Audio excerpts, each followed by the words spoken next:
Dr. Art Ong is a man of many talents and very, very distinguished, and he has many achievements under his belt. You cannot imagine, okay, how lateral thinking he is and how diverse his talents are. He was educated at Cambridge University, okay, and he not only has one, he not only has one PhD, he has two. So he has one doctorate in communications from the Imperial College of London and another PhD in education from Chulalongkorn University. And then after that, what did he do? He went to work at NASA. NASA, as a scientist in NASA on the Viking space project. How many people go on to get 2 PhDs in very diverse fields and suddenly end up in NASA? Dr. Art Ong, okay, where he designed automatic lending device. And he was the expert in Thailand's National Research Council, advising on the use of rockets in artificial rainmaking. He has been involved as a lecturer, a researcher and administrator at universities and institutes in Thailand. And he has been honored as Thailand's top scientist for making useful inventions. He has been elected to the Thai Parliament and Senate and participated in various capacities in the field of education and science and technology. However, Dr. Art Ong's passion is not only to sit on all these prestigious boards. His passion has been in the teaching and propagation of human values. He has tirelessly trained teachers in human values education in many, many continents. And he has written books on various aspects of human values. He has been honored for his work countless number of times as a scientist and as a philosopher. And he has received many knighthoods in Thailand. So he's a knight also, okay? And today, Dr. Art Ong is the founder and director of the Sathya Sai School in Thailand, a residential school. It's a very interesting school that is self-sufficient in food and in energy, where students follow a value-centered curriculum and live by ecologically friendly principles. The school aims to raise the consciousness of students so that they become economically productive human beings of good character with high standards of morality and ethics, active in alleviating social and environmental distress. Now he's my idol. Isn't it fantastic? Let's give him a very, very warm round of applause. Okay? Dr. Art Ong Jumsai na Ayudhya, a man who is eminently qualified to talk on today's topic, education for human values for a better world. Dr. Art Ong, please.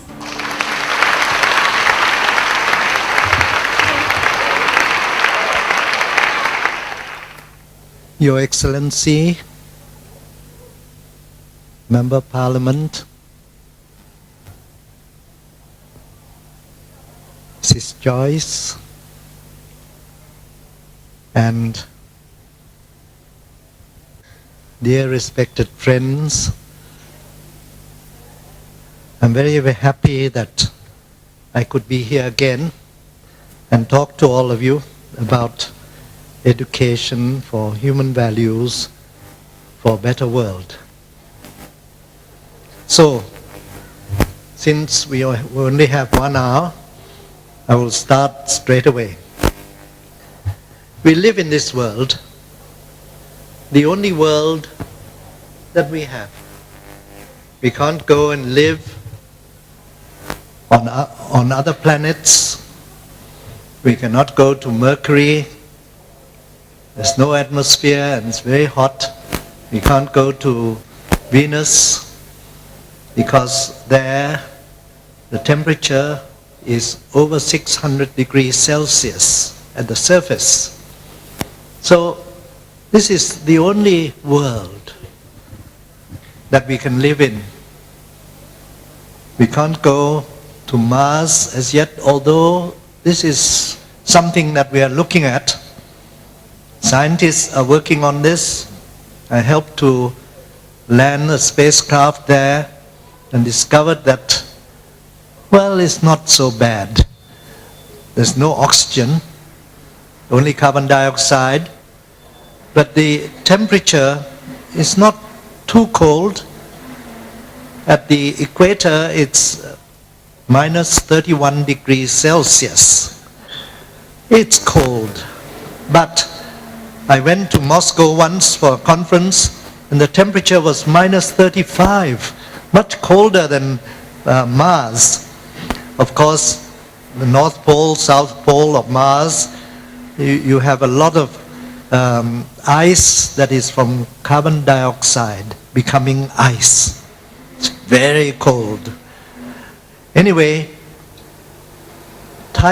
people in our world, we like to create global warming. So all we need to do is to go to Mars, create global warming, then the temperature will rise and we can live there because we can plant trees. They love carbon dioxide. They will grow quickly and they will start to give out oxygen. So after a while we could live there. But it'll be another 100 years or so before we can really migrate over to Mars. So in the meantime, we have to learn to live together in this world. This is our only home. We can't go anywhere else at the moment. So we have to learn to live together as one big family in the same house. So how are we going to do that? Well, first of all, we all got to learn to have a lot of peace. We got to be peaceful. We got to be peaceful with one another, peaceful with oneself. How to do that? Well, it's very easy because we say all the time, I want peace. How to get peace? Well, you don't have to think so much because it's already, the answer is already in these words. I want peace. If you only want peace and you don't want anything else, all you need to do is to get rid of two words.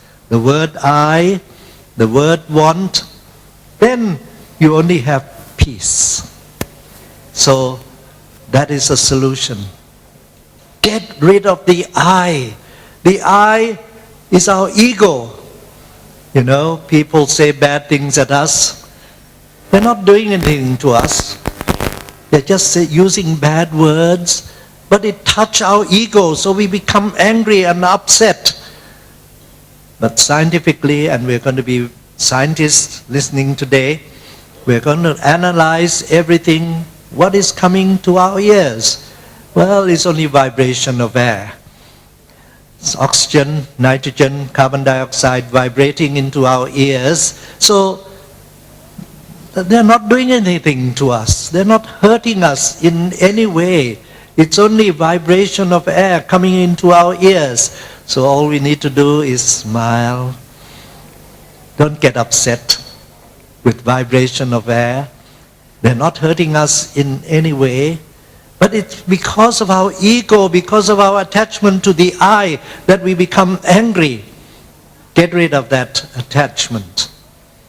Then there's nothing that can be hurt. Okay? So get rid of the I. Don't compare yourself with others. Sometimes we become jealous because we compare ourselves with others. Get rid of the I, then there's no comparison.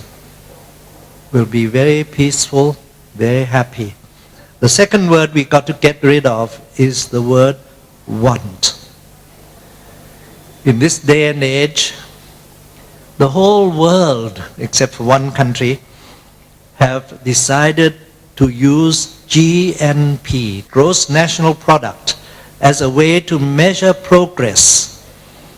Well, what does that mean? It means we have to produce a lot of goods. When we produce a lot of goods, we have to sell a lot of goods. So if we have to sell a lot of goods, we have to create desires in everybody. We have to try to advertise our products. We've got to get people to want our products, buy our products. And so everybody has more and more desire, more wants in life. And the more want you have, the more problem that you will have also, because you cannot satisfy everything that you want. So the more want, the more unhappiness. Less want, less unhappiness. No want, no unhappiness. So we have to learn to reduce our desire. Gradually get rid of our desire. You know, there's only one country in the world that have decided not to use GNP as the measurement for progress. And that is Bhutan. You know, Bhutan, they measure the progress with GNH, gross national happiness. When people are happy, they said that's the real progress. So the more people who are happy, the more progress is the country is proceeding in that direction. So I actually helped Bhutan. I went there and trained all of their teachers, the whole country, because they want to have a new system of education that will bring about happiness for everyone. So I was invited by the Minister of Education to go and train all the teachers, the whole country.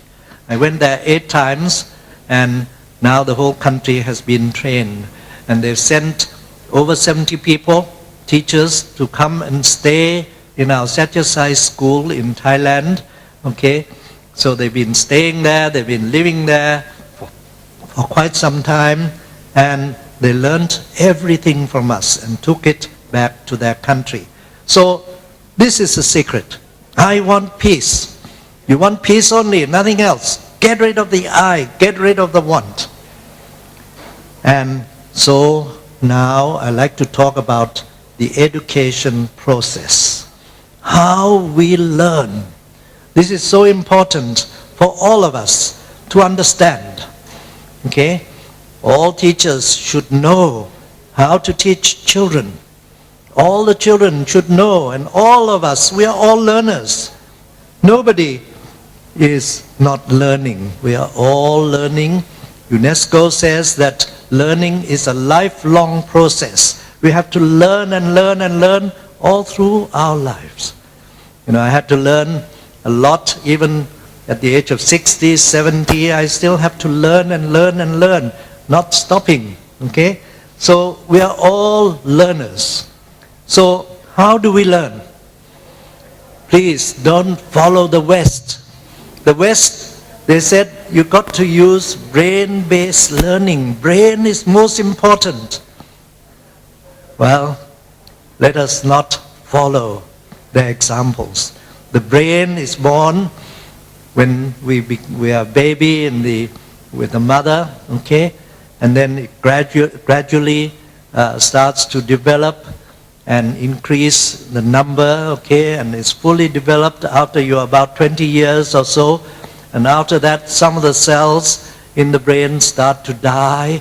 You know, they said that when you are my age, already 300 million cells in the brain has died. Well, I'm not worried because all of us, we have over 100,000 million cells in the brain. So if 300 million should die, that's only a small percentage. So don't worry about it. I can still use my brain. I can still do everything. Okay? So we're all learners. I'm still learning at this age. Okay? Well over 70. I'm still learning and learning all the time. So let's see how we learn. Let us use the mind and not the brain. The mind is far more important than the brain. So let's start with the conscious mind. The conscious mind is where all understanding takes place. Okay, we have to use this conscious mind. And in order to learn, we have to have interaction with the outside world. We take in information from outside by using our 5 senses. Okay, so we use our ears to hear, our eyes to see, and so on.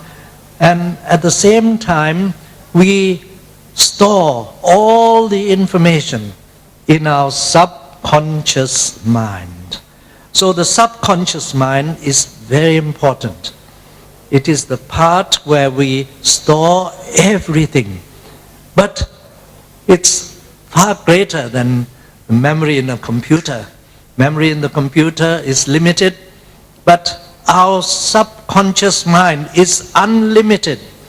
You can learn and learn and learn and put all the information in there. It's never lost.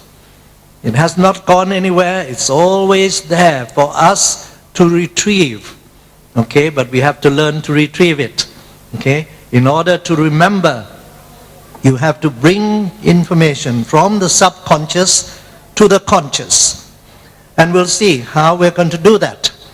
Okay, so the subconscious contains everything in our past. And you'll be surprised. There's so much information kept in there. So now, let us look at our 5 senses. You know, there was once a king who had 5 wives. Well, each wife would come along and demand something from the king. I want this, I saw something beautiful, I need it, I want it, you must give it to me. So the king, who is afraid of his wives, he has to comply with everything. But he finds no peace because he has 5 wives. And all the wives are demanding everything from the king. They come along and they ask for this and that all the time, and the king has to comply. He's afraid of his wives. He's very unhappy. So he went to see his cabinet ministers, who are all male.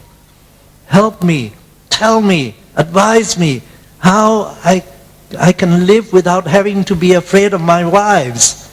So the ministers, who are all male, they said, sorry, sir, we're all afraid of our wives. So they made a plan. We're going to invite all the male population for a big meeting. On that day, we'll put up a tent for those who are afraid of their wives, and another tent for those who are not afraid of their wives. In this way, we'll go to the tent for those who are not afraid, and then we'll get their advice. So when the time came, the tent for those who are afraid is filled up very quickly with the population, whereas the tent for those who are not afraid, nobody came. So the king was very unhappy. Are there no men in this country who's not afraid of their wives? Well, finally one man did come to the tent for those who are not afraid. The king immediately rushed to that tent and welcomed the man and said, tell me your secret. How is it that you're not afraid of your wives? Well, the man said, sorry, sire, but I'm also afraid of my wife. So the king said, then how come you come to this tent? You've got to go to the other tent.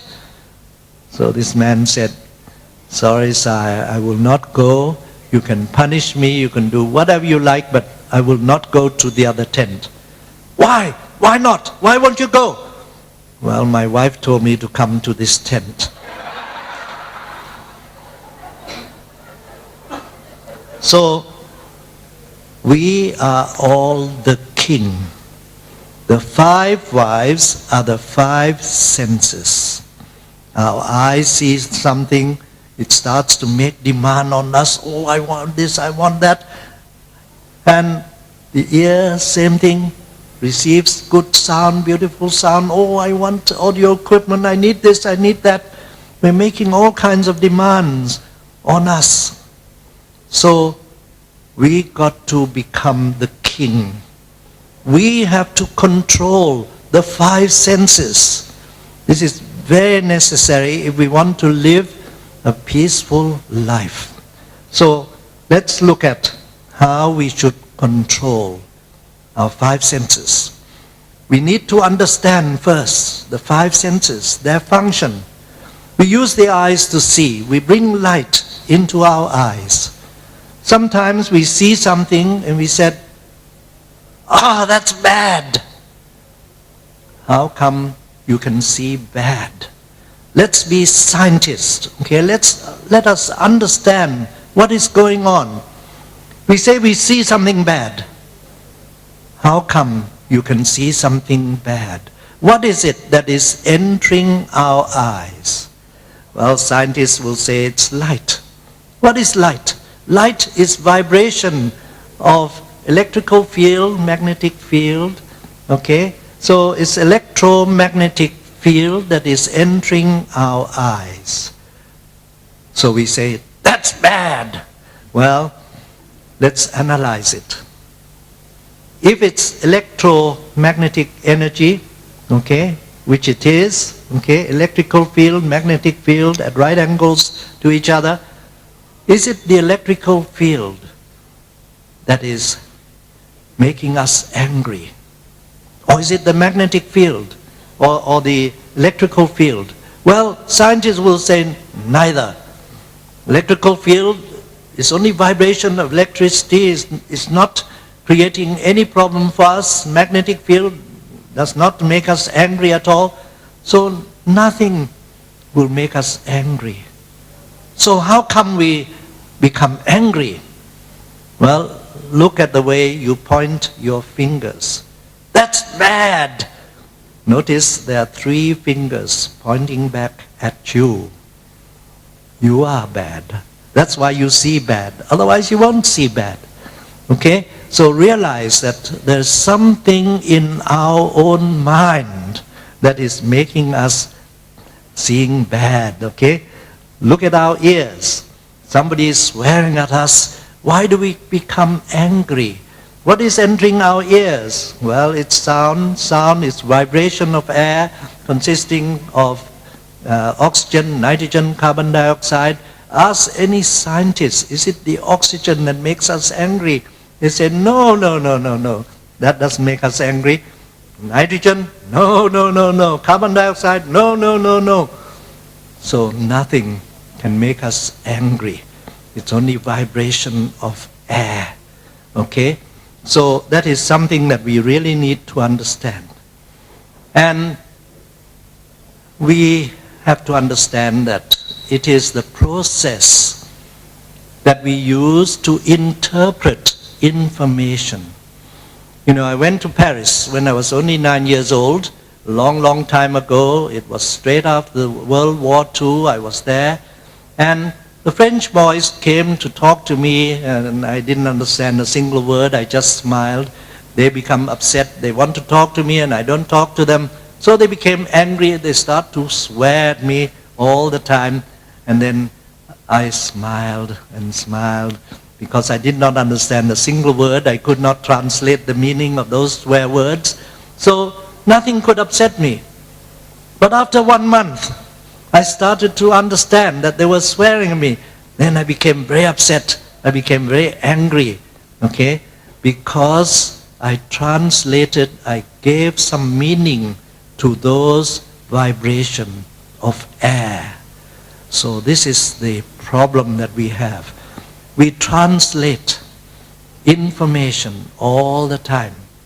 And how we translate? Well, we use information that we keep, that we have received previously, we store it in our subconscious, we draw that out and compare with what has come in. And we say, I understand, because we already stored something.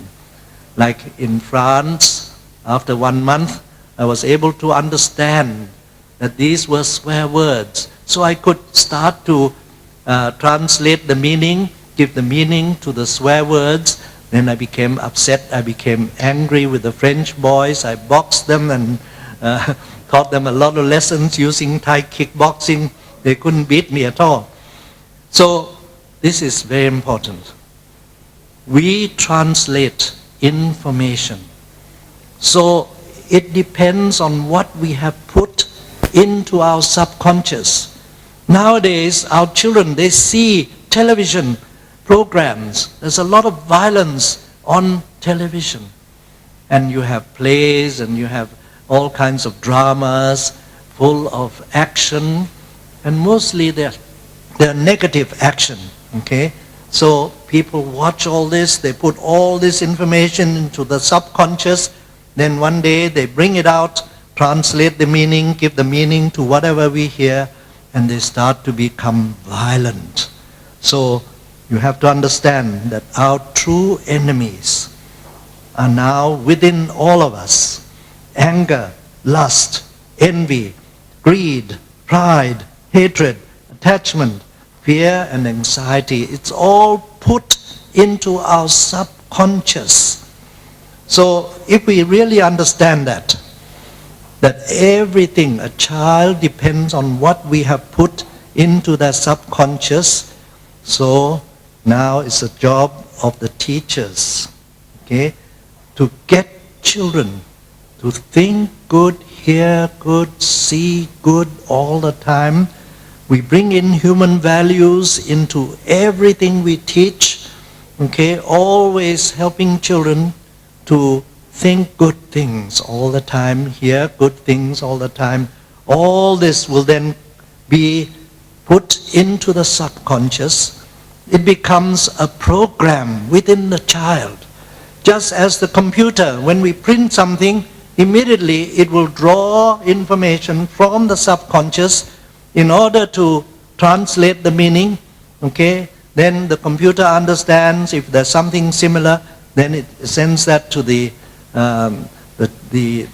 screen of the computer, then we understand, okay? So it's the same process. We have to store information in our subconscious, which is our memory. We draw that information out to compare with whatever is sent to us. So it's necessary in schools, for our children, in our home, that we put in a lot of positive thinking, a lot of good actions, human values into everything that we teach. So parents are very necessary. Good parents are very necessary for children. Good teachers, very necessary, where we can integrate everything, put in values in everything that we teach all the time. Okay? Now, when we do this, children start to have positive thinking, and this is very important. We want the children to become a good person. We have to put in a lot of positive thoughts, positive information.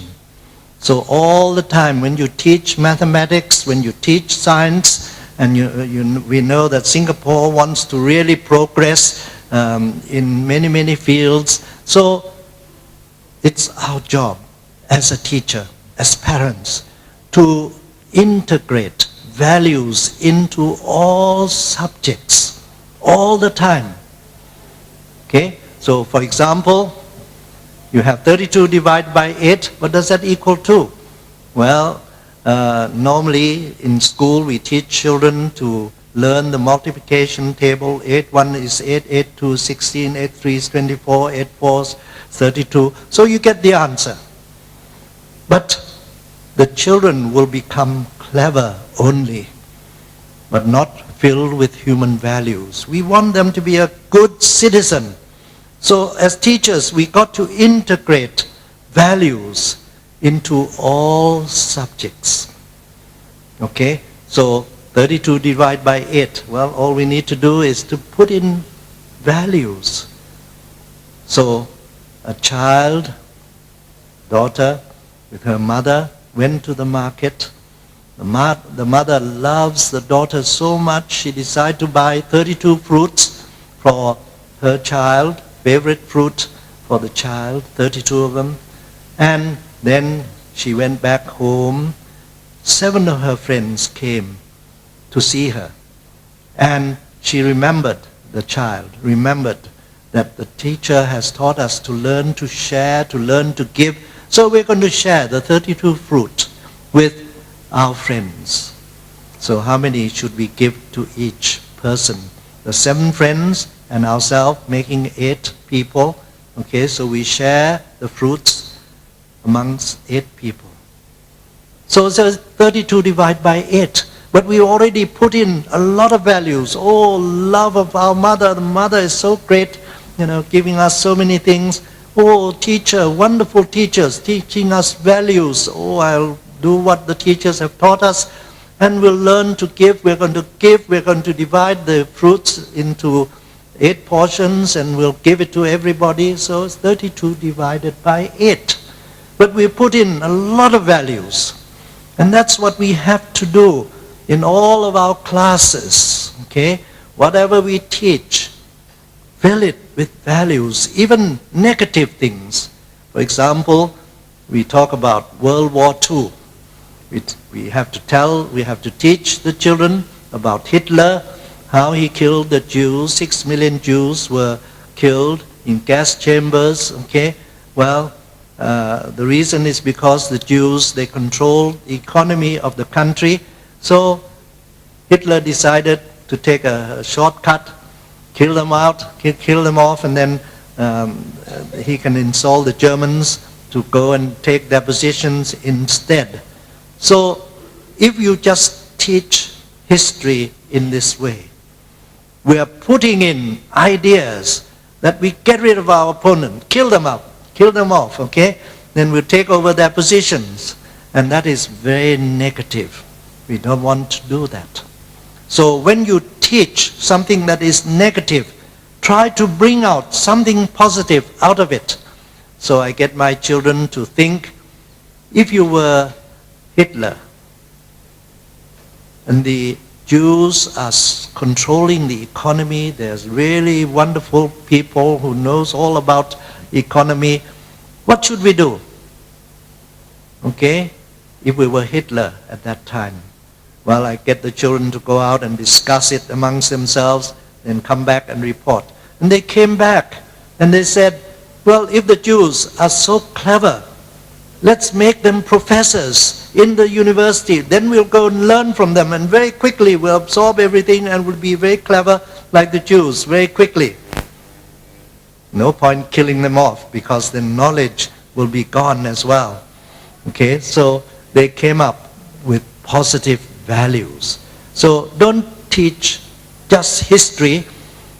We got to get the children to think about it, whether it's good or not, whether it's worthwhile, whether it's, we have something to learn from it or not.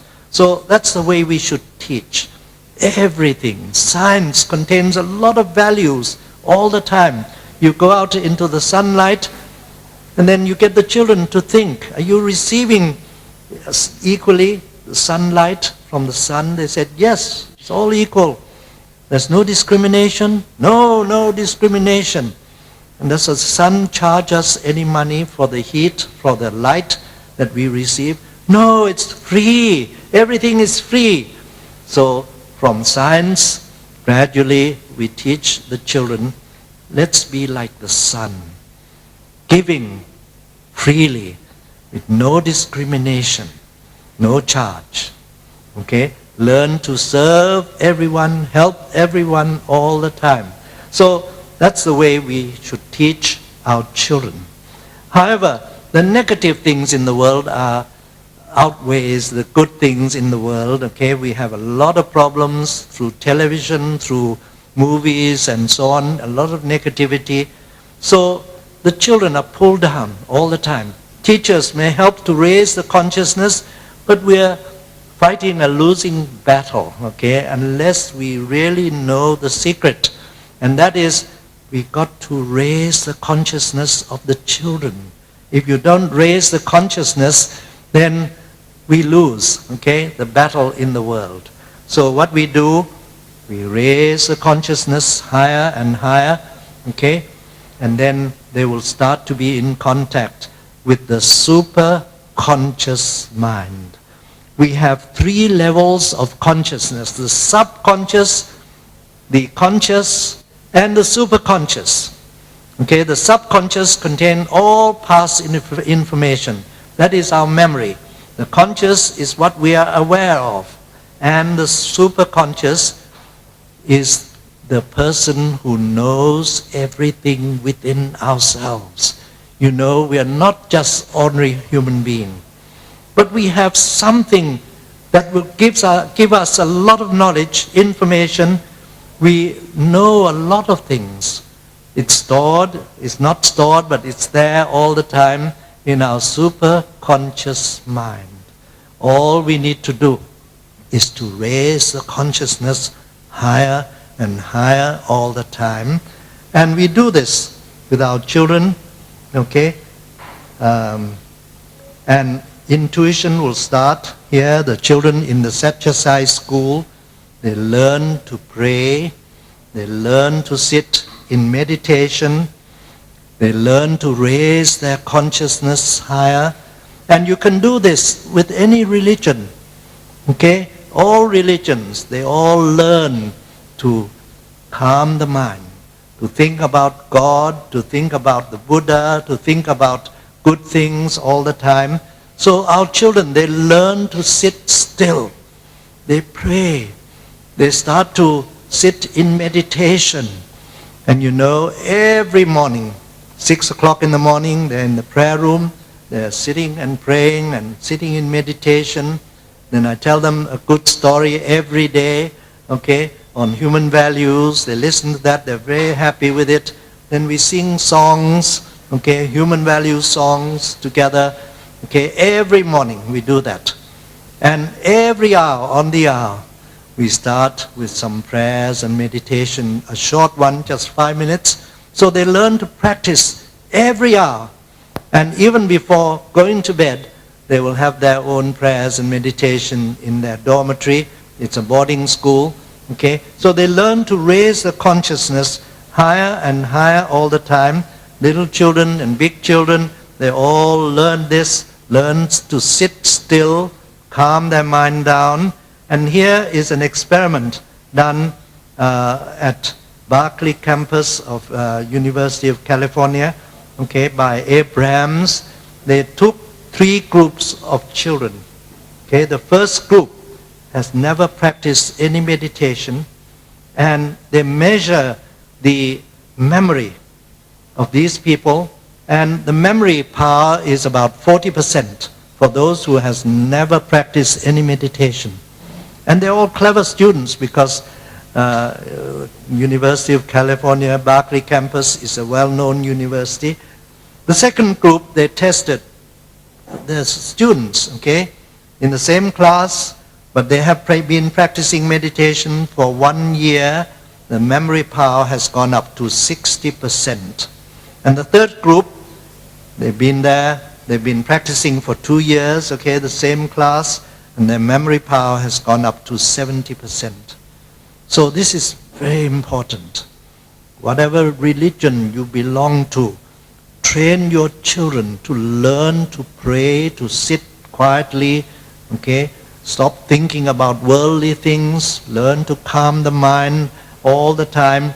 Then the memory will be better, improved, and they can study better, okay?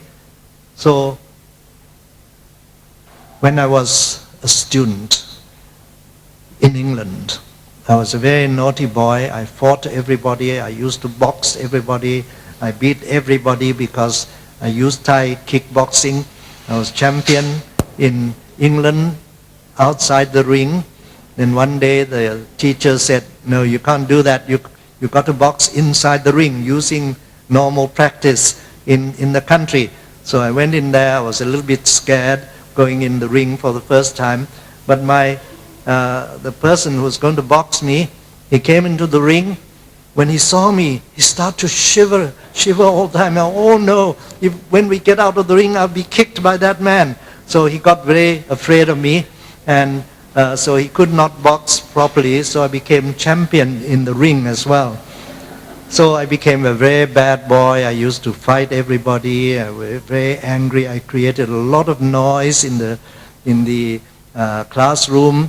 My teachers didn't like me very much. But then one day, when I was 15 years old, I realized that my future is bleak. I was bottom of the class in studies. I did not do well. I could not do anything in the school, except for boxing only. Okay, so I felt that my life will be wasted. Somehow this realization came.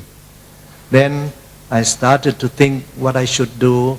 Then I decided to learn to sit still, calm the mind, train the mind so that it's calm all the time. So I started to practice meditation. And then my life started to change. After 3 months, okay, after only 1 month, I was practicing every day, about half an hour every day. I became very calm. I stopped boxing. I stopped hurting other people. I used to smile at everybody. Everybody was so surprised at the change. And after 1 year of practice, okay, all alone by myself in England, okay, I became top of my class. From bottom, I became top. Why? Because when you start to learn to concentrate your mind becomes calm, your memory increases, and so you can study better. So I became top of my class. Everybody was surprised. What has happened?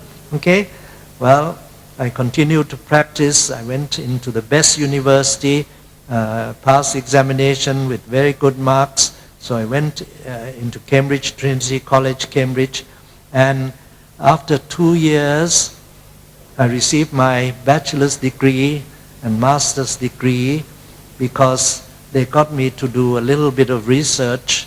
I was to build a little machine that can go on land, travel on land. It can travel on the sea, on the river, in the fields and roads and so on, anywhere. At that time, there was no such machine. Okay, nobody has built this before. So I helped the professors to do some research and became successful. So they said, well, you know everything about engineering, you don't need to learn anymore. So they gave me a bachelor's degree after only 2 years of study. So I went on to London University, Imperial College of Science and Technology, and one day I was sitting in meditation. This picture came into my mind. And I realized this is an amplifier, microwave amplifier. I understood the theory behind it. I understood that nobody has built this before. So I built it, and it worked. So I wrote a big thesis, gave it to my professor. My professor was so angry. How come you do your thesis when I have not yet given you permission to do the thesis? So anyway, I said, please read it. So he read it, and he was so surprised. It's really a wonderful thesis. So I wrote it, and then I passed the exam very easily.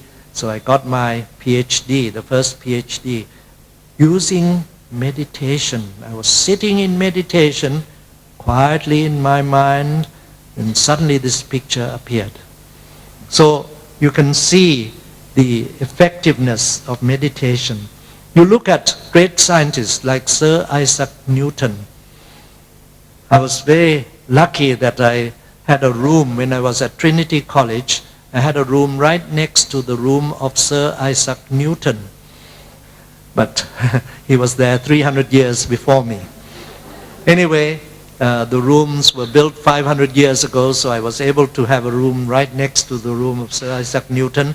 And Sir Isaac Newton, when he was a boy, he used to sit alone underneath an apple tree. He did not play like other boys. And when he went to university, he sat underneath an apple tree.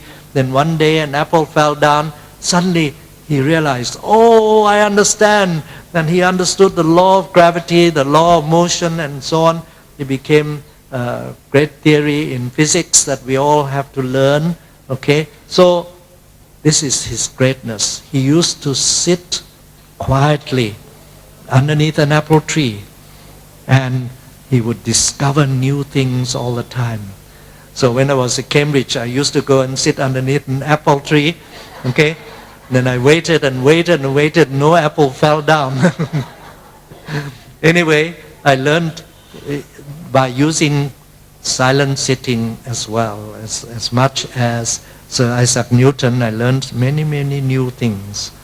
Look at Albert Einstein. He did not study well at all when he was in school. Everybody gave up hope that he will be a good student, okay?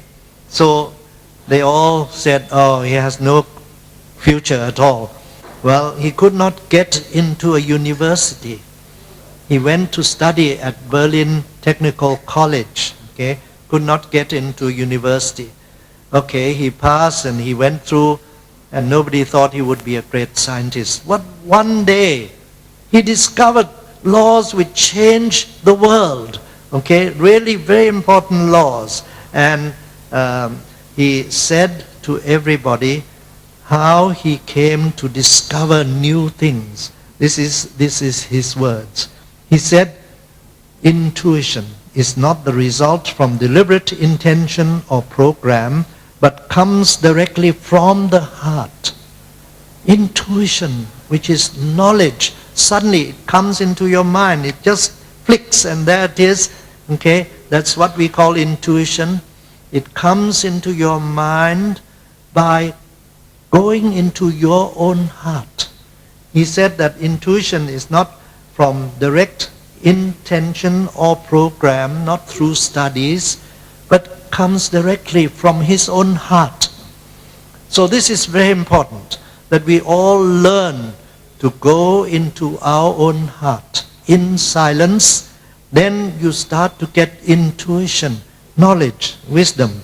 I helped to build this spacecraft. At that time I was professor at University, Chulalongkorn University in Bangkok. And every 2 years I would go to the United States just to find out the latest in science. So I went there to learn something and then come back and continue to teach at Chulalongkorn University. Well, I went there, they announced the project, the Viking spacecraft project. So I applied. When I applied, they said, sorry, we don't accept foreigners. So I said, okay, never mind.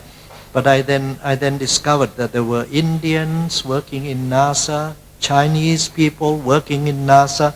How come they could go in there and work there? So after a while I discovered that they will accept foreigners on one condition. And that condition is that there's no American who can do that job. Or if they do it, they failed. Okay, then they will accept foreigners to replace the Americans. So I looked at the whole project. There's one thing that they could not achieve in the past, and that is a soft landing on other planets. So I applied again. I'm going to help build the automatic landing system for the Viking spacecraft, and so they invited me for an interview. For the interview, there were 4 other Americans. So they told me, sorry, but you have to wait. We have to choose from the Americans first. If we cannot find a suitable person, then we'll invite you, we'll talk to you. So I said, okay, I'll wait. So I waited.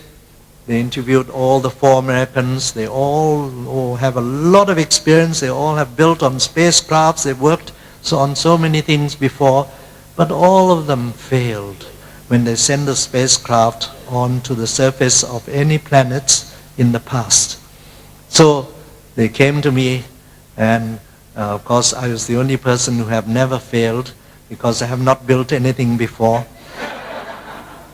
So finally they accepted me, okay, to work on the project. So I started to work, okay.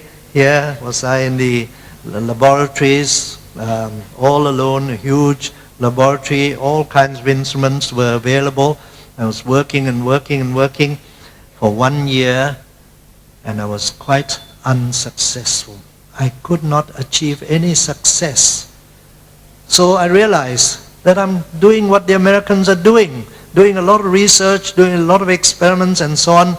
I said, no, let's use the Eastern way, okay, not the American way. So I decided to climb up on top of a mountain all alone, okay. I was there sitting all alone by myself for 4 nights, 5 days. on the 5th day, I was practicing. I was very calm. Okay, I was practicing meditation. I was praying and meditating all through the 5 days. And suddenly, I was sitting all alone. And somehow, it clicked. Oh, I know the answer. Okay, I was so happy. I knew how to build this thing. Okay, suddenly it came through intuition. Not from reading, not from studying, not from research, but from the heart. Just as Einstein said, come from the heart. So I went down, okay, back to the laboratories.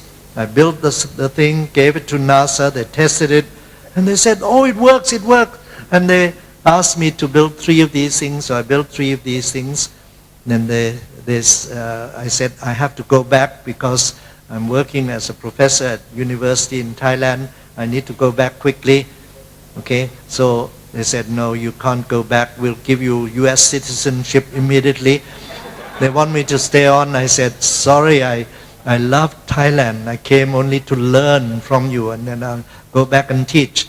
So they raised my salary 20 times. That time my salary could buy 1 car, okay, 1 American car. So I told them, I don't know what to do with 20 cars per month. I don't need it. So I decided to go back. They tried to pull me. They want me to design an aircraft that cannot be shot down, okay. Well, that would be crazy if I built it for them. And the Americans at that time were having a war in Vietnam, and they would kill all the Vietnamese, North Vietnamese, and they themselves would not be shot. So I would not do such a thing. So I said, sorry, I will not do anything that will kill people or will hurt people. That's not what I'm here to do. So I refused everything. I went back to Thailand and continued to work as professor. And my salary at that time was 4,500 baht, which is very little. You cannot buy a car, you cannot buy a motorcycle, you cannot buy anything, okay?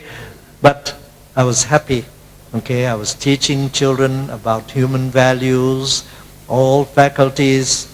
I used to teach and help many people, society, and so on. So let's continue, okay, with the learning process. Okay? Well, we have seen now how we can teach children. We put in positive thinking all the time into the minds of the children through our classes. Yes, we have to teach science. Yes, we have to teach mathematics. We want them to be clever people. Yes, but at the same time integrate human values into every subject all the time. So you don't need to change the syllabus. You don't need to change anything. But teachers learn to integrate values. Get them to think positively all the time, to put in positive thinking. Every morning, get up early and then start to tell yourself, oh, I'm so lucky today, I have many problems. Oh, I'm so lucky, I will learn from all these problems. I will progress, I will become successful. Be happy when you have problems, because that's the way we learn. You know, to be a good mathematician, we need to receive a lot of problems in mathematics. Then we learn from that. We start to solve the problems, we become very good in mathematics. So be happy. And when people say bad things at you, thank you so much for teaching me a lesson. I will learn from you. You are my teacher. I will learn to control myself. I'm so lucky today. Thank you for swearing at me. Okay? Think in a positive way all the time. And really it's so useful when people swear at you, because you learn self-control. Okay? It's so important. And when you have a lot of obstacles in life, smile, Tell yourself, oh, I'm so lucky, I have so many obstacles. I will become stronger by learning to climb over these obstacles. I will solve the problems. I will progress in life. Think positively all the time. Then you raise your consciousness higher, then you find that you start to get knowledge, information, okay? Then the next thing is to understand that we have another sense. We have the 5 senses which we use, but we also have the 6th sense. And that 6th sense you can use to change people. You can talk as teachers. You need to really develop the 6th sense. Okay? Then you can learn to help the children to progress very rapidly.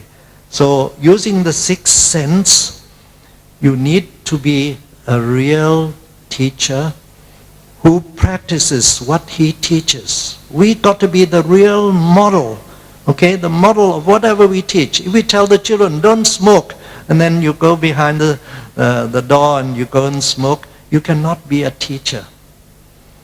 You've got to practice what you preach.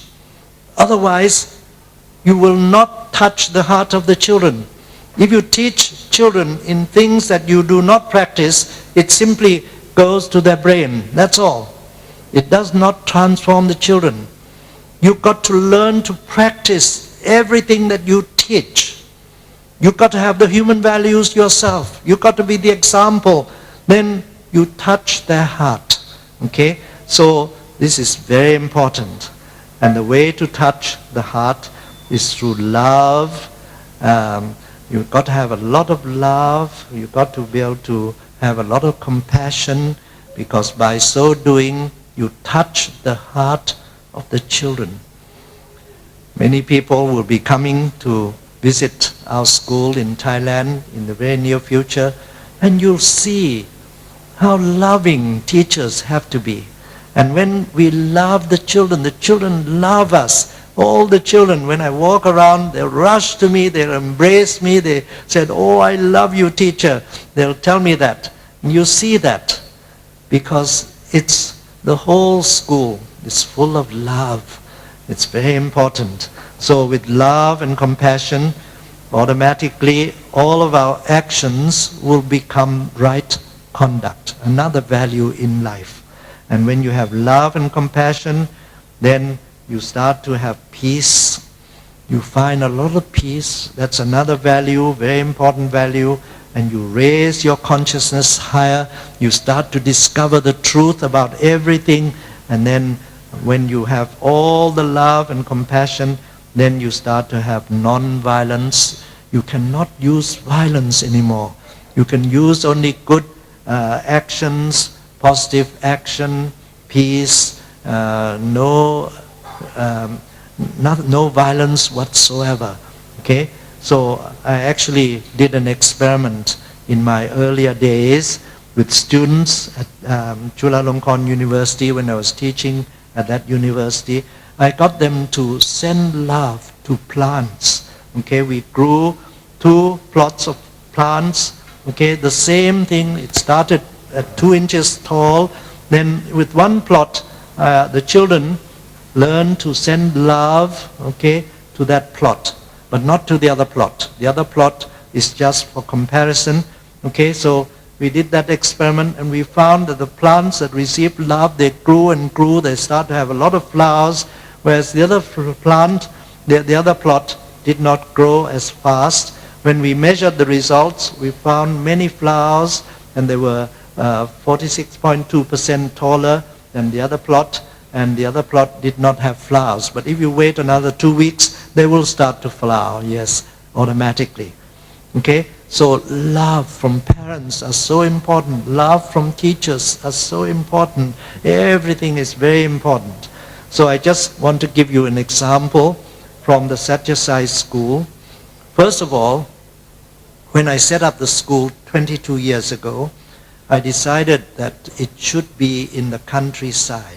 We want to have live in the countryside So I said we must have a river, we must have a mountain in the area, so those who are going, you can go and practice meditation on the mountain. We have a mountain in the school, there it is, there's a school building there. Our prayer room is right there, and you can climb up on top of the mountain, practice meditation, or you can go in the river, not in the water, but by the side of the river, practice your meditation. And here you can see our vision of the Satyasai school. Create good people above everything else. We don't care about academic. I mean, the government, they tell us what to teach. So yes, we teach according to what they have told us to do. We have to believe in the government. But then we create goodness from these children all the time. Okay? And the good people, the meaning is simply the emergence of the 5 human values in their lives. Love, peace, truth, right conduct, non-violence. Okay, these 5 values should be part of education. So here are the 5 values. Okay, peace, love, right conduct, truth, and non-violence. And we become a model school now. People come by the thousands every month to visit our school. They come and see how we teach. So we are hoping that most of you will be able to come to our school, see how they are taught, okay? And they're full of peace and full of love. There's no quarreling, no fighting in the school. They solve every problem amongst themselves peacefully all the time. Here are the guests. So many people come and visit our school. So we could not take the burden of accepting all the guests. So we have to limit it to 2,000 guests per month. We cannot take more than that. So you have to queue up, but you already queued up for September.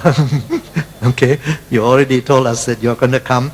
So that's fine, no problem. Here are the guests, and we get them to meet our children, talk to our children. They see the way we teach children, the guests, and you know, we learn to be self-sustainable all the time. We grow our own rice, okay? We produce over 30 tons of rice per year, all organic farming, no pesticides, no nothing, no chemicals, okay? So we grow our own rice. 30 tons is enough for what we need in the school for all the children, 360 children and 50 teachers and 50 staff, so 460 people in the school eating, and we need to feed everybody. We go out and grow. I have to lead the way, okay, so that all the children, they all go and grow their rice in the paddy fields, and then they also harvest. You know, the children are always happy, smiling all the time. We grow all kinds of vegetables. Because we are all vegetarian there, we don't eat meat, so we can grow our own vegetables, all organic farming, okay? So all kinds of vegetables are available, and we produce a lot of it. We use a lot of land to grow all types of vegetables, and in order to help the surrounding, okay, I told all the teachers, use bicycles. No cars. Of course, they need to go long distance, then they have to use cars. But in the school, they got to use bicycles, okay? And we become strong. And we produce our own biodiesel. All our school cars, our vans, we have water pumping system, all use biodiesel, okay? Including the tractor, because we need a tractor for our big farm. So it's all produced from vegetable oil, used vegetable oil. Okay, we collect all this from various hotels in Bangkok. They donate it to us, so it's free. We produce it, so there's no cost and so on. Okay, here are the biodiesel. We have our own solar roof. Okay, using photovoltaic cells or solar cells. We have windmills to produce electricity. Okay, we produce all this ourselves, so we try to be self-dependent on everything, okay, in the school. Here the children, they build their own windmills and so on, okay. We use natural method for drying food because we dry our bananas. Sometimes we have excess of food, so we dry them, okay. And we use a greenhouse, okay. The sun goes into the greenhouse. The inside is very hot, okay, about over 70 degrees Celsius. And we can dry bananas, we can dry everything, keep it. We have hot water system, but we don't use much hot water because it's already very hot. But we have exercising machine, okay. As you exercise, you can produce electricity, okay. There's a little motor, you can see the motor in front in the machine there, and the back on the other machine. Here the teachers, they're getting a little bit fat, so they have to do more and more exercise. And when they exercise, they turn a motor, a generator, and we produce electricity from the exercising, okay. So here the children, they build their own bicycles, they turn the motor or dynamo at the back, and they produce electricity, and we charge batteries, and we use the electricity at night time for our lighting. So we have a lot of these exercising machines built ourselves. Here is a little solar cell which we turn a little motor, and we drop water onto a disc which rotates, and we produce a mist, and that will cool down the surrounding. We produce our own biogas, okay. Nothing is wasted from the school. When you throw away food and so on, okay, well, you don't waste it. We go and use some fermentation process, produce biogas, and that biogas is then used for cooking and so on. We can reuse it again, okay. So nothing is wasted. And because our school, we don't collect any fees. Everything is free education, okay. We want to teach children to learn self-sacrifice. And if we charge them a lot of money to learn that, they won't learn, okay, because we don't give free, so why should they give free? So we have to give free education. We give it to them free of charge, okay. Parents don't have to pay any fees for their education. So they learn to give freely all the time. Now, because we don't charge any money, we don't have any money, okay.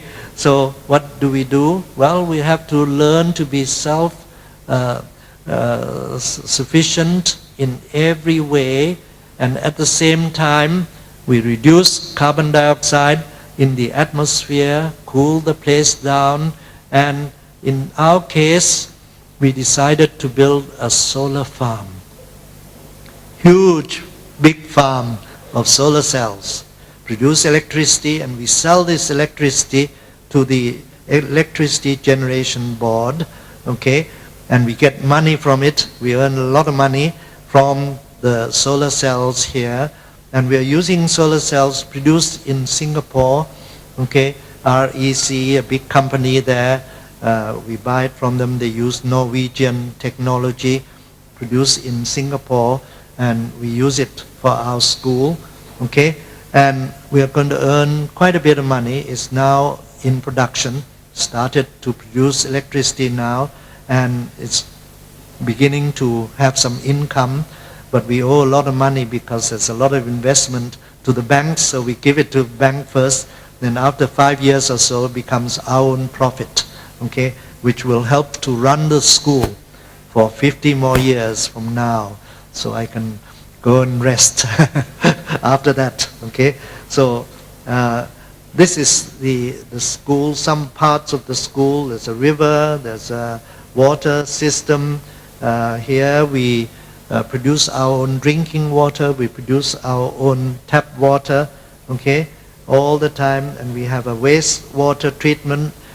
Here we use EM as well, where we have EM balls, we throw it in there and clean up the water at the same time. But it's beautiful, everything is beautiful. Recently, Thailand had a lot of flooding. So we're building raft to show people we can build a house. In fact, this has now become a house, floating house. It's got rooms inside there. Everything here, the children are playing on the raft, floating, and visitors come and see what we do. And we do grow vegetables here. We grow rice on water. You don't need to water the thing. It takes the water from underneath. So we already harvested quite a bit of rice growing on water. You don't have to take care of it. We grow all kinds of vegetables. If we have something that can float, okay, then we make some holes, then we can grow vegetables on the water. So we teach people to learn to be self-dependent. And very quickly, I just want to say that we are all vegetarians in the school. Why? Well, if you look at all the famous vegetarians, many of them, okay, like I can't see everything, Albert Einstein, Pythagoras, Charles Darwin, Isaac Newton, Leonardo da Vinci, Benjamin Franklin, you have great people like Mahatma Gandhi. They're all vegetarian. Famous scientists are vegetarian, okay? So if you look at the difference between a carnivore and a herbivore, here's a carnivore, they eat animals, okay? Here's a tiger, they also eat animals. And you look at the way their skull, okay? They have very sharp teeth because they need to bite and kill other animals. And the teeth behind is all sharp. They don't chew their food. They swallow everything, okay? But the cows, the horses, elephants, the strongest animal in the world, okay, strongest animal, okay, they're all vegetarian. They're herbivores, okay? And look at their teeth. They're like ours, okay? We chew and chew and chew. We need to chew our food. Well, cows, they will eat, they will chew and chew and chew their food all the time. And we need to chew, and we don't need to kill, so we don't need to have sharp teeth, okay? And our intestines is 9 times the length of our body, okay, all of us. And the cows, the elephants, the horses, all vegetarian, the herbivores, they also have 9 times the length of their body for their intestines, okay? So, but when you look at the carnivores, it's only 3 times the length of their body. Tigers, dogs, cats, all have only 3 times the length of their body. Why? Because when you eat animal food, okay, meat, after 3 or 4 hours, it starts to go bad. So when you eat that, it goes bad in your stomach because your stomach is very long, 10 times or 9 times the length of your body.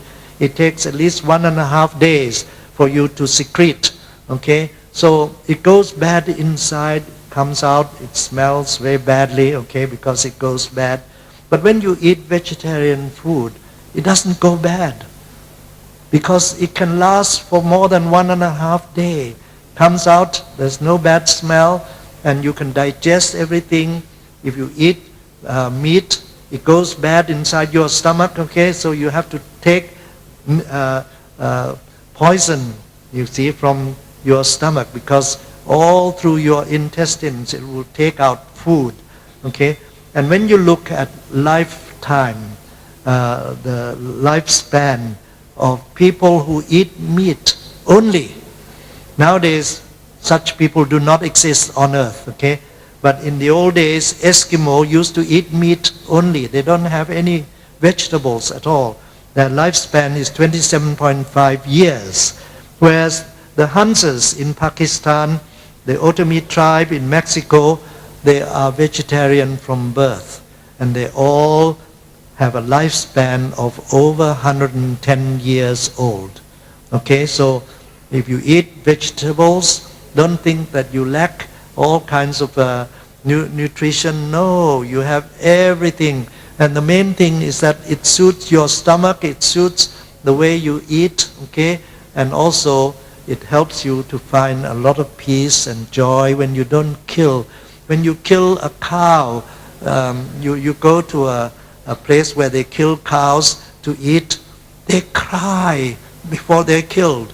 They start to scream, they're unhappy. They know they're going to be killed, and they excrete, in their system, all kinds of negative things, okay, that comes into the blood, and you eat all that, and then you start to absorb all the negativity from the animals.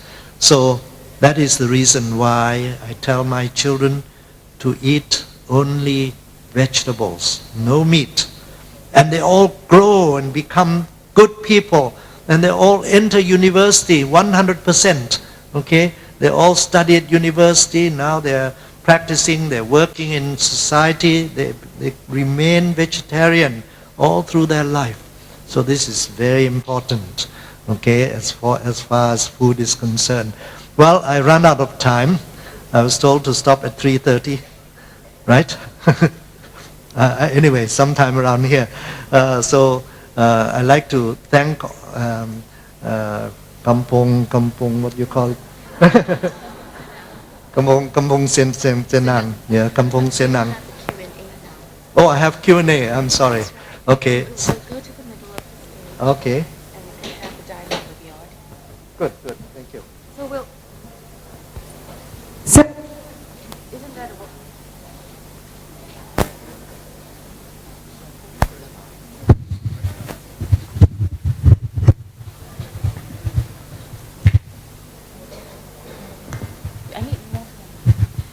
So don't you think that was a fantastic talk? Yes. Thank you.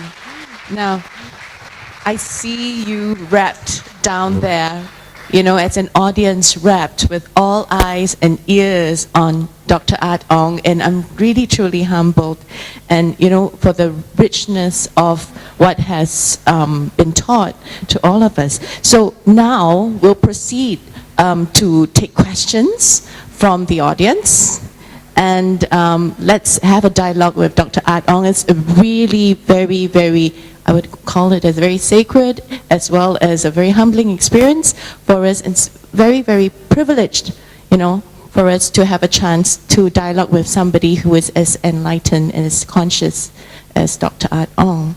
So can I please take questions? Just raise your hands, and our assistants will come to you with the mic. Okay? There you go. That's one, first question there. Can you introduce yourself? Can you please bring the mic to her? Yes. Introduce yourself and your question. Hi, my name is Shanti. I just want to find out, I understand about your school. Just want to see how, if a kid goes to a school and studies for a number of years and comes back into another country, how does it integrate into their education system as well? Just want to understand the basis of that, because Singapore is very highly stressed education system. They go for academic results, multiple subjects. So I want to understand how, if coming back to Singapore system, how they would integrate. First of all, when you integrate values, you don't need to change the syllabus, okay? But when you learn to relax, learn to calm the mind, you will study better. Even in a system like you have in Singapore, where you need to study really hard, so a person who learns to rest the mind, calm the mind, practice meditation, this will go very well, and they won't be so stressed, okay? They'll start to have a lot of concentration, their memory will improve, they'll quickly learn what is being taught, and they will not be so stressed. So it's necessary in Singapore to integrate a lot of values, okay? Then you produce good people at the same time. You need better and better people, good people all the time, full of human values. You need a lot of peaceful people all the time. They'll find a lot of peace in their life, and they'll transmit this to other people as well. So the society will benefit, and you don't need to change the syllabus. They will learn more quickly if they practice meditation, if they practice concentration of their mind. Okay, so no need to send your children to Thailand to study. It's going to be difficult anyway because we use Thai language. You need to learn Thai language as well.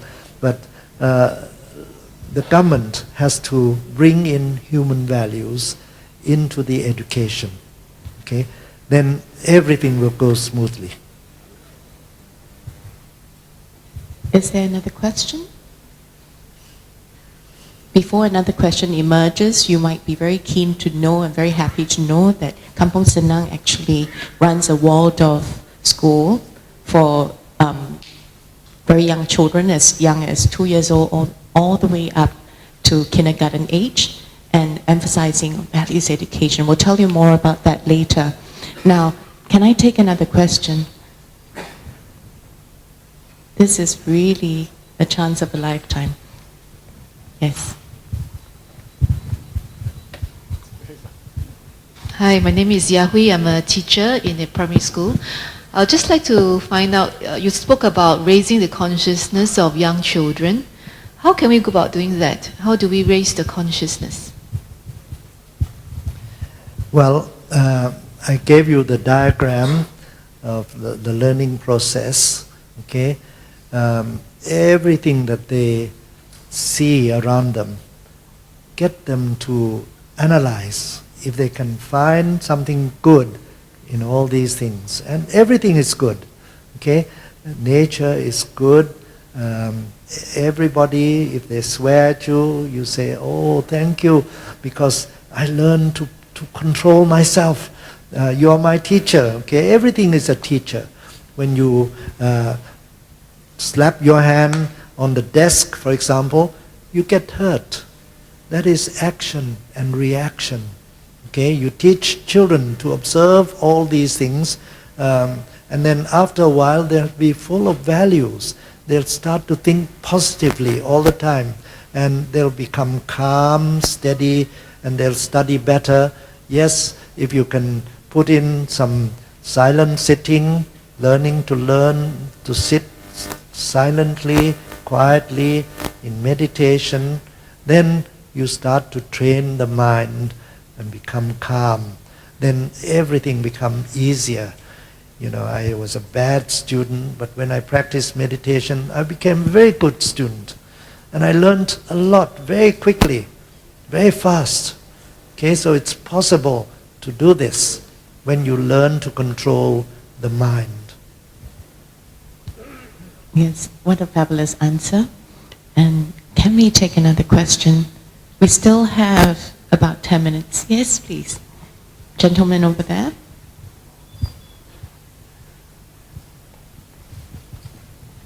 I'm very moved by your speech just now. It's really amazing.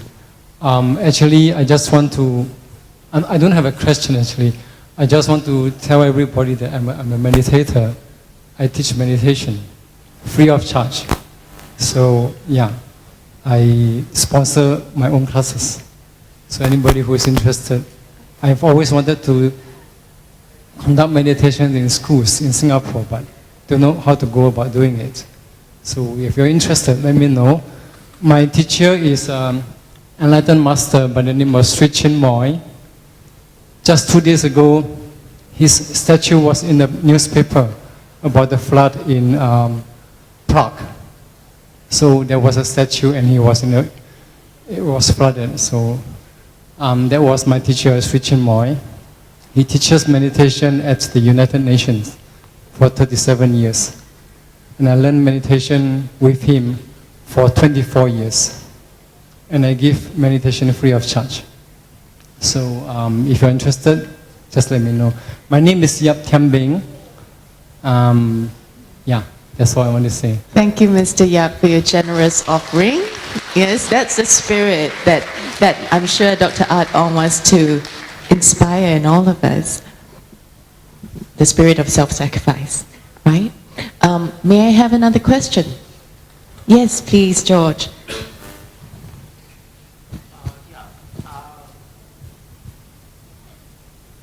Thank you.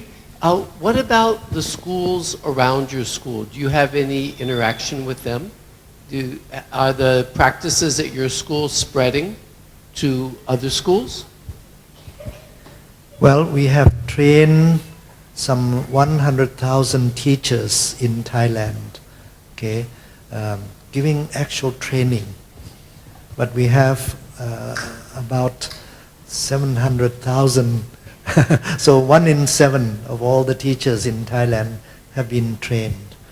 But, you know, after a year or so, some have retired and new teachers have come in. So it's a very long process, and we need cooperation from the government. So some governments say yes, train them. Some governments said no, so okay, we cannot train. So we are actually training many teachers from all over the world. In fact, many Singaporeans have gone to stay in our school, okay, for 2.5 months. They're trained into becoming good teachers. We train teachers from everywhere throughout the world, okay, in English. So there are special courses lasting 2.5 months, and they stay with our children. They learn from our children a lot. So we are trying to do this. I also go around and train teachers, giving talks, lectures all over Thailand and all over the world to help everybody to think about this, okay? Think about human values education. So this is being done, and it has to be done all over the place. So I come to Singapore a few times already, and I'll be going to all the countries in ASEAN as well. And we're going to set up a new Satyasai school in Laos, okay, as part of our contribution to ASEAN. And we already set up schools in Malaysia, help in Malaysia, and also in the Philippines, and 2 in Indonesia. So we're not staying still, we're working hard for the whole world. That's really very fantastic to hear, isn't it? Let's give him a really, big round of applause for the encouragement, all right? To encourage Dr. Art Ong in his right action and his generosity. Can I please take one last question? Yes.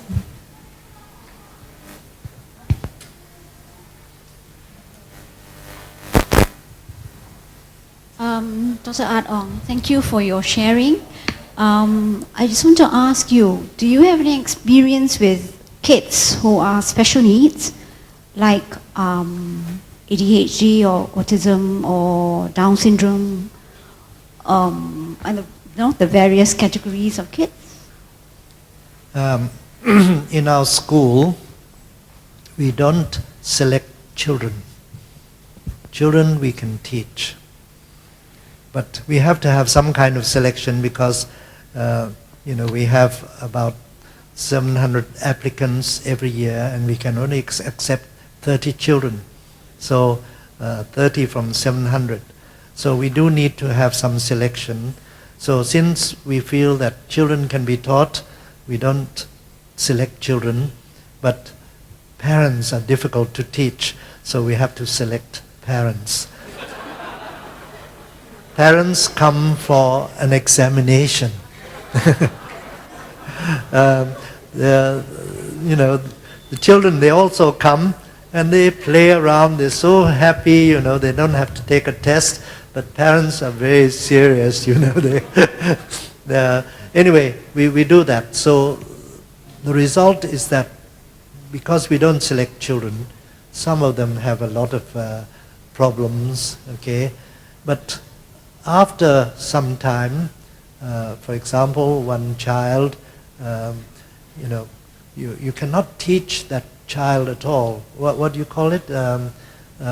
Where she just doesn't have any concentration.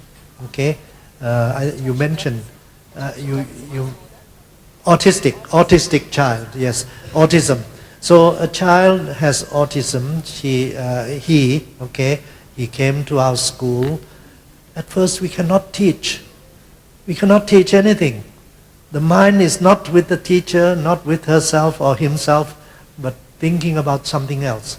So after a while, I have to have one teacher for one child. And that makes it very difficult because we don't have so many teachers. But we learned a lot by accepting this child. That this child, even though he has autism, yet the subject that he likes, he will have that concentration. Well, we discovered that he likes to eat only one thing, okay, and that is instant noodle. We cannot give anything else. You know, we cannot give him vegetables, we cannot give anything. He won't eat. And he'll just remain hungry all the time, you know. So what we did was, we started with instant noodles, but then we mix vegetables into it, okay, without him knowing about it.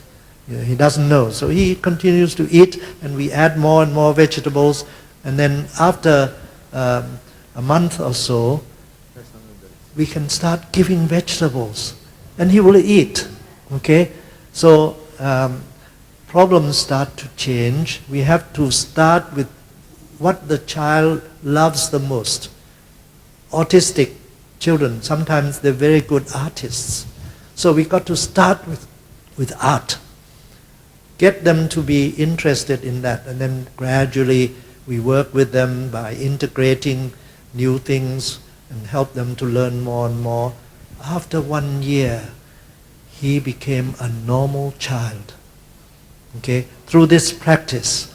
It's a lot of work, one teacher for one child, okay. So yes, we do accept children, but not so many. We cannot afford to concentrate on children who have problems. Well, we have normal problems where they're violent, they will quarrel, they will fight, but after only 1 month or so, they become peaceful because of the practice that we do regularly, every day, and integrating values. So children with problems like that, we can help, and we find that after only 1 month, they become very peaceful. They change completely. Aggressiveness will disappear, and instead you start to have human values. Okay, we have not taken cases where they have a lot of difficulties as yet. Okay, so that we have not done, but we are willing to take 1 or 2, no more than that. Okay, every year, and we do have attention deficit children. We have problems like that, but we train them. Okay, after a while, they become more and more normal person, and they can study quite well. Okay, so that's the way we do. We are not expert in this. We're still learning. Thank you, Dr. Art Ong.